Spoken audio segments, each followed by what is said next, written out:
Vos 2 centres de rénovation Home Hardware de Newport et L'Anse-à-Beaufils et votre caisse Desjardins du littoral gaspésien vous présentent Reflet d'ici. Le CHSLD Villa-Pabot associe de particuliers qu'il s'adapte aux besoins et aux soins de chaque client. Notre journaliste Thierry Haroun présente le dernier de 3 reportages sur les établissements en santé du Rocher-Percé. La Villa Pabot fait partie de la collectivité depuis la fin des années 70. À l'évidence, elle a été et est toujours, et plus que jamais, un milieu de vie, voire fin de vie, adapté à la réalité de chacun de ses résidents. Votre journaliste a eu l'occasion de faire le tour de ces différents départements et ce qui saute aux yeux, c'est de voir à quel point le personnel est attentionné à une clientèle plutôt lourde. Il s'agit de circuler dans les ailes pour constater combien les gens souffrent suivant la maladie qui les accable. Reste que, malgré la gravité de certains cas, il y a des témoignages qui réconfortent en rappelant que tout est fait pour assurer le bien-être de ses patients, voire de ses visiteurs.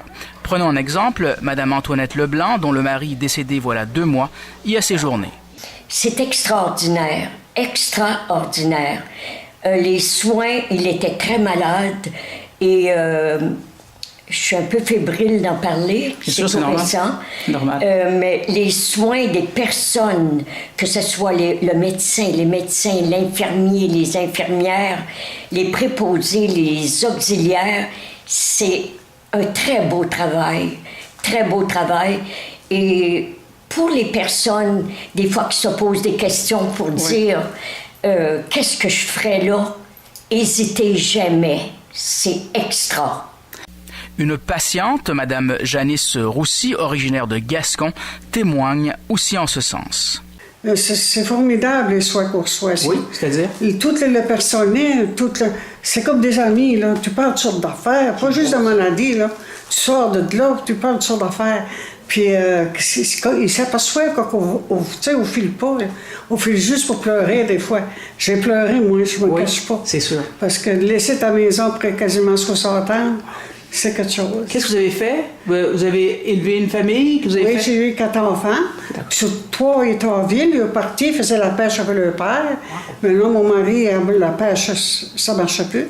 Puis ils sont partis en ville, puis ils ont tous chacun leurs ouvrages là. Il y en a un qui travaille à Saint-Montré. Lui, il vient souvent quand il y a des congés. Oui. Je manque de rien. Avec ici, je me sens en sécurité. Le manger est bon, ou à des activités. Moi, dimanche, j'aimais ça. La musique, je l'adore. Puis ça, j'étais dans mon domaine. Dimanche. Une activité, c'est quoi, par exemple? Jouer aux cartes, écouter la musique, c'est quoi? Moi, je m'intéresse à toutes sortes d'affaires. OK. Tout à fait. Je que mon mari, il a dit quelque chose que tu vas dire que c'est laid. J'ai jamais entendu dire ça, il dit moi. Je m'intéresse sur l'affaire, puis j'écris un livre. Ah bon? Un livre personnel toutes mes journées. Ouais. Je fais ça, il y a 40 livres d'écrits. Oui. Un jour, je ne sais pas ce que je vais faire, mais j'ai écrit ça. Puis ça m'a appris à accepter plus ma maladie, là, dans tous les domaines. Parce que moi, j'étais beaucoup malade tout le temps. Oui? Ben, dû à ma maladie, une maladie dégénératrice. Puis en plus de ça, j'avais d'autres maladies avec ça. Oui. Puis il y a des journées que ça ne filait pas. Là, vous avez de la visite des fois? Ah oui. Madame vient vous voir? Ah oui. Vous connaissez madame? Non, je la connaissez pas? C'est la première fois? Oui, j'ai jasé avec elle tout de suite. OK, oui. Oui, moi, alors, c'est le genre de rencontres qu'on fait ici, finalement. Il y a des gens qui viennent, vous pouvez leur parler. Oui. J'ai vu que vous parlez tous les deux. Donc, il y a des amitiés qu'on se fait, non? Oui, c'est vrai. Mais ici, ça fait difficile pour moi que je rentrais. Pourquoi? Il n'y avait pas beaucoup de monde qui parlait dû à le retard de santé. Moi, j'allais aux autres, mais quand j'ai vu que je ne pouvais pas jaser avec eux autres, je m'ai tourné vers le monde qui travaille ici. Comment s'appelle le monsieur avec le balai ou d'autres. Ouais.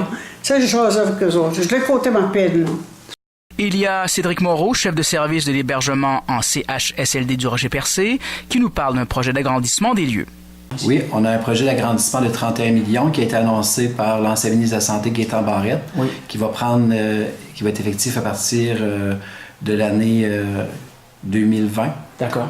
Pour une prochaine construction, là, pour apporter les gens du département 400 vers le CHSLD pour réunir tous les résidents sous un même toit, dans un même CHSLD. Département 400 à l'hôpital de Chandler? C'est ça, oui. Ici, on se donne combien de temps pour le transfert? Donc, d'ici 3 ans, le projet, la construction devait être fait. Oui. Et les gens vont pouvoir venir vivre ici, dans le même CHSLD, d'ici 3 ans. Et ce n'est pas tout, on y tient aussi un projet pour réduire la prise d'antipsychotiques et ça marche. C'est un projet provincial qui est au niveau du projet Opus Santé, au niveau de l'utilisation judicieuse des antipsychotiques en CHSLD. Oui. Donc, les gens se retrouvaient à avoir une médication au niveau pour traiter la psychose, des choses comme ça, pour les gens qui présentaient plus des troubles, des symptômes comportementaux de la démence. Ouais. Et maintenant, on a fait partie parmi 24 CHSLD en phase 1. Oui. Le CHSLD du Rocher-Percé a été choisi sur 24 CHSLD au Québec. D'accord. Et on avait 16 résidents dans une unité qui a été ciblée, l'unité prothétique. Sur 16 résidents, 8 personnes étaient candidats pour faire partie du projet. Oui. Et 4 résidents ont réussi à faire cesser les antipsychotiques. Et 4 ont diminué aussi l'usage des antipsychotiques. Enfin, il y a Brigitte Grenier, conseillère en qualité de milieu de vie, qui nous parle de la clientèle de cette villa et des activités qu'on y tient. On rencontre des gens qui ont des pertes d'autonomie au niveau physique ou cognitif, ou les deux. Donc, c'est une clientèle qui a besoin d'accompagnement, d'assistance dans toutes leurs activités de la vie quotidienne, qui ont besoin beaucoup d'écoute, d'être respectées et aussi d'être considérées comme une personne à part entière avec leurs goûts, leurs intérêts, leurs préférences.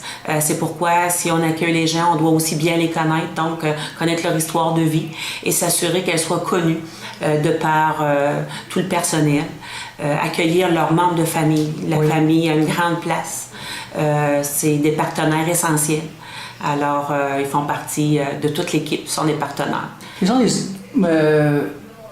Parce que les journées peuvent être longues, qu'est-ce qu'on offre comme service? En particulier, une activité particulière, je ne sais pas, moi, des réunions autour de la télé, de la lecture, c'est quoi? On a une programmation qui est faite de façon mensuelle, des activités régulières qui reviennent pour le plus possible aller rejoindre les gens de groupe, mais beaucoup d'activités individuelles aussi. De groupe, on peut avoir bien sûr les bingos qui est toujours très apprécié de certaines personnes. On a tout ce qui est activité eucharistique, célébration de la parole, célébration à la messe. On a aussi des visites amicales. On a aussi les soins de beauté, qui est très apprécié des dames. Pour les messieurs, ça va être davantage plus au niveau des exercices, des activités qui fait bouger. Donc, toutes différentes activités aussi, le quotidien, ne serait-ce que plier des serviettes. On intègre les gens, dans le fond, dans les activités aussi au quotidien. La Villa Pabot compte pas moins de 98 lits et mobilise un personnel de 75 personnes, tels que des éducateurs spécialisés, des infirmières, des animateurs en loisirs et des préposés aux bénéficiaires, entre autres. Thierry Haroun pour TVCGR, à la Villa de Pabot à Chandler.